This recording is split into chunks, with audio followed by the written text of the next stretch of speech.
I never imagined this would be so much work, James said.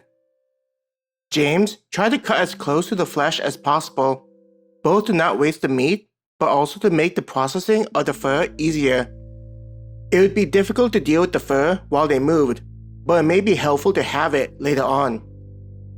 Though they couldn't carry much in terms of supplies, leaving behind the fur felt like a waste. It's probably the fact that I had to live on the streets, making me want not to be completely wasteful. Even if the guild is paying for everything, at some point, we'll need to get used to doing this once we leave the underground city, James thought to himself. The other two seemed to follow James's lead with wanting to use the fur. Though it wasn't something he did often, James felt like he was getting used to breaking down the monster into its more valuable parts. Usually, they'd just build something to dump the monsters on top of and take to the guild. It was popular when streaming, the experience he developed being helpful to the younger adventurers. They would ask a lot of questions in the chat, often getting answers from the older adventurers. With how challenging the request would be, a part of James thought about if it was safe to stream. When streaming, it was essential to keep the audience engaged. The problem with their current request was how it felt like James had no opportunity to engage with his community. A full day hadn't passed, and they were constantly moving from one thing to another. They walked from the forest to their current camp. Then, they chased after the deer prints. This led to them finding the forest wolves. Then they had to find the branches to carry the wolves and bring them to camp. Sighing, and now I'm taking apart this monster. There's no way I could handle so many things at once.